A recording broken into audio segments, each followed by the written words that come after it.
Hey, good evening and welcome in. I am Michael Rolfs, Realtor here in San Jose, Silicon Valley, and tonight I am answering your questions live. So I went through and took a bunch of questions that people have asked on some of my videos. I'm going to be answering those questions, some of the ones I've responded to and some of the ones I have not responded to. And then any questions you guys have, please drop them in the comments and I will get to them.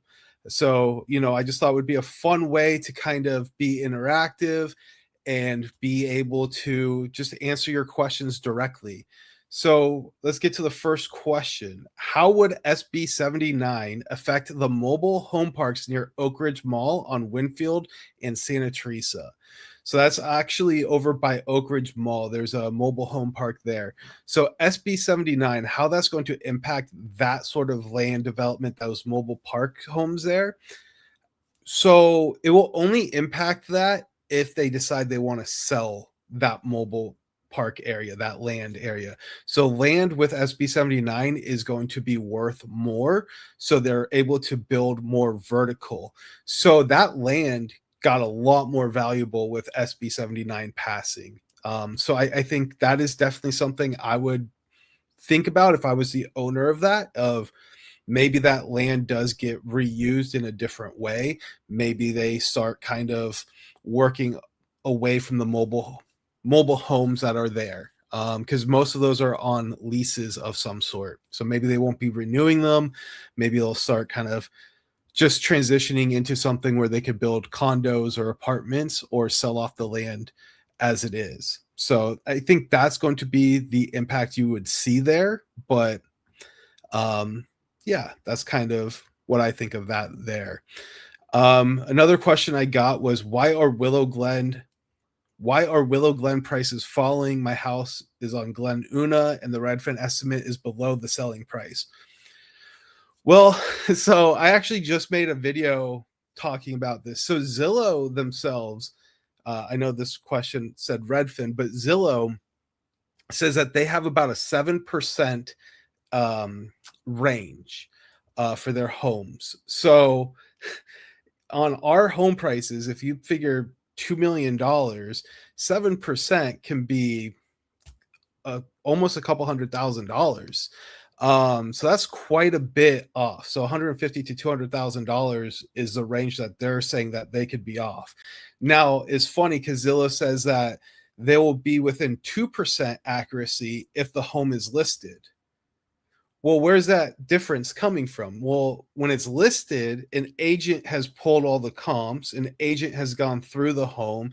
And so that's why the pricing accuracy is so much better when you have a listed home on Zillow versus a home that's not listed that is within 7%.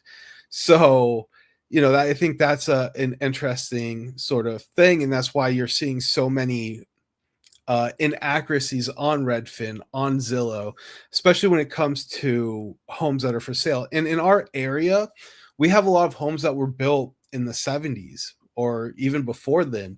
So you have to think those homes, if they have not had much, if they've not had much done to them over the course of, let's say, the last 30 years, well, they're going to be worth less than a home that's completely remodeled, completely fixed up. So that's going to impact what those Zillow and Redfin prices actually are as well, because they're averaging the sales for everyone around you. So if you have some homes that are fixed up and then some homes that are not fixed up, that's going to skew all those averages and make it so that you're just not getting the full right sample size. So what we do as agents is we'll look at the condition of your home. So we do a walkthrough typically, and we'll then look at the comps. We'll look at what the homes have sold for in those sort of same condition. So we'll look for similar square footage, similar condition, similar bedroom count, bathroom count, square footage of the lot.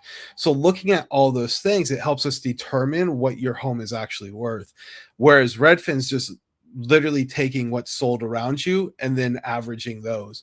So the accuracy is going to always be off on those. It's a good starting point, but not a good thing to rely on for your information. So for example, I'll give you a good example of this.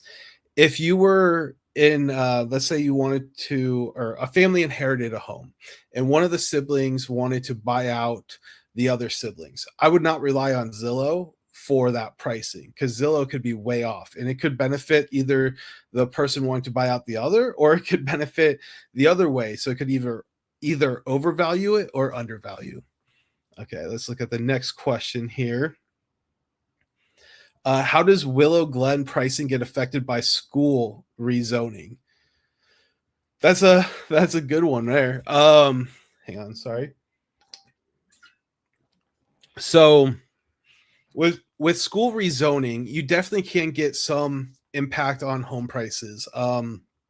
It kind of depends, and is going to be with the rezone, are you losing a top tier school that people were buying into for that school specifically? Are you diluting some of the schools? So Cupertino is a very desirable area that people seek out to buy into, that school district. They have some of the top ranked schools, according to, I think it's greaterschools.com. So their schools are ranked very highly on there. So people buying there specifically. Now, if they got rezoned and some of those schools now switch to Santa Clara, and then that sliver of Cupertino goes to San Jose Unified now, that's going to devalue those homes. That demand that's there specifically for that school is going to be impacting those home prices. So, there definitely can be an impact.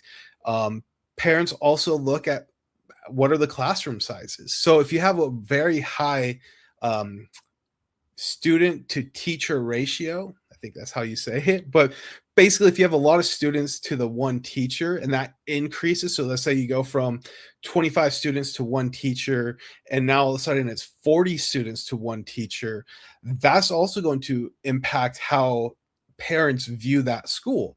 They're going to want their kids to go somewhere where maybe it's not as big that way. They want to go somewhere where kids get a little bit more attention. Maybe it's closer to that 25. So you can see numerous things impact that because of a school rezoning.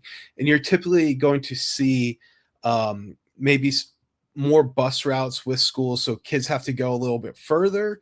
That can also play into it too. So instead of having that neighborhood elementary school that's a couple blocks away, the kids can walk there or ride their bikes to school. Now all of a sudden it's 5 miles away, and that increases the commute and all that. So that can play into it as well. So there's lots of different factors. So there's not kind of a one size fits all of whether or not it's going to impact the home prices, but it can, depending on what's being impacted with that. Um, Okay, I really liked this question. How do people know all these neighborhood names and where the boundaries are? I've never seen a map that actually shows them, and I've been here for over 55 years. So I love that because I didn't realize this either before I was in real estate. And I was like, wait, you're saying all these neighborhood names? I have no idea. Like someone mentioned Thousand Oaks, and I did a driving tour of that, so check out that video. But I was like, "Oh, isn't that in like LA?" So I actually have learned to find my way, but I pulled up a map here. Let me go full screen on it. Hang on. All right, that's a little bit better. So I'm just on Apple Maps here, and I kind of wanted to just show you. So if you're zoomed out, obviously you're not going to see the neighborhood names. You just see San Jose, Milpitas, Cupertino, Campbell, Cambrian Park. But if you zoom in at a certain level, you start to see these certain neighborhoods. So now at this level, you see Valley View, Dorer, definitely didn't say that right. Branham, Jarvis, you have Blossom Valley, Rancho Santa Teresa, Hayes, Edenville, Seven Trees. So you kind of start seeing these different neighborhoods emerge when you get to a certain level. Here's that Thousand Oaks that I was just mentioning here, Vista Park. So it's like all these neighborhoods, Ponderosa. Very few people would ever know if you didn't live in these areas what these neighborhoods were called. Sunrise Almaden, I mean, Greystone, that's a very popular one in Almaden. So that's kind of where you can see all those neighborhoods. But like I said, I definitely had I wasn't aware of that either really before I got into, like, I would see occasionally, or I'd see it somewhere on the map, it'd say Edenville, and I'd be like, what the heck is Edenville? But as I kind of start going and exploring these areas, I started seeing it more and more. Um, okay, next question. Do HOA fees kill the condo math now that they're running $600 and up? Yes. um I mean, it all comes down to payment, right? So it's making single family homes, I think, more of an option for people. Because if you start looking at $1 million condos, townhomes, or $1.5 million condo townhomes, and they have a $650 to $750 HOA fee, the math starts making the other single family homes more of an option because that HOA fee can cover a lot of payment there. So I would say it definitely hurts. And I think that's where you're seeing a huge impact on condos right now. Condos have just been getting hit so hard the last 6 months to a year, between the HOA fees, between now you have actually new regulations that took effect at the first week of August, with how HOAs have to be funded. They have to be funded a certain amount to be able to even get a loan. So all these things are going to play into making condos even tougher to get, and it's going to impact the prices even more. I think they're going to get worse before they get better. And I wouldn't be surprised if legislation has to be passed that's going to actually make condos more affordable and a better buy again. I still think they're a good investment. I think if you're looking to have a portfolio and build out some rental properties, I still like condos. You just have to really run the math carefully, and you have to make sure that HOA is very solvent and not being ran poorly. I saw one the other day where they were at, I want to say about 5% funded, or less than that. And they took out and they did a roof repair that was over $500,000, and everyone was got assessed for that. And they still kept their funding, their how many much they had in reserves were still staying very low, even after doing an assessment. So they're probably going to get hit with another assessment at some point. And that's just what you have to look out for. And that's why you need to make sure you have a good agent who's running through all those numbers, is making sure that you're not getting into something that's going to be assessment after assessment, or, just kind of that money pit that you just keep throwing good money after bad with, because that makes resale that much harder. I really got my parents bought a place in Palm Springs a couple years ago, and they were working with an agent down there. And this was kind of actually before I was in real estate. And the HOA that they bought into was such a mess and such a disaster. And now there's lawsuits, there's all these different things happening within that HOA because they couldn't agree on anything. They had assessments, they couldn't pay any of their bills. And it just made the home value drop. They ended up having to get out of there, and they lost a little bit of money actually because the HOA. And now there's other people trying to sell that's in there, and they're trying to sell even lower and at a huge loss. So be careful with HOAs. Make sure your realtor runs the numbers. Make sure you're looking into all the details of them so you don't get into a bad situation where you're actually losing money on that. Okay, next question. Are natural wood cabinets dated, or is that just the cheap refresh advice? So I think they're talking about the white cabinets that you see in homes all the time. So I actually think wood cabinets are beautiful, and I think they're starting to come back. Actually, I know they're starting to come back a little bit. But why you see white cabinets all the time? So painting the house in general just helps give it a fresher, better feeling for a buyer walking in. They walk in, they see fresh paint. It just makes it feel better. It almost gives it that new house smell. um, Now with the cabinets, if you have cabinets that are from 1980, they're that kind of old mapley wood, not very sexy. The best thing you can do if you don't want to spend the money on replacing the cabinets, because let's be real, that's going to be a lot of money. If you paint them and add hardware, so like a black pole or even a chrome pole, it makes it so it feels fresher and newer without spending a ton of money on brand new cabinets. So that's why you see that so much in these homes. It's because all these homes were built so long ago, and a lot of them have dated cabinets that look dated. And you're trying to compete with new homes. People walk into a new home and they're a completely remodeled home and they're like, oh, that's beautiful, I want this. Well, they're spending $2 million, $2.5 million on a home that hasn't had the kitchen touched since 1984.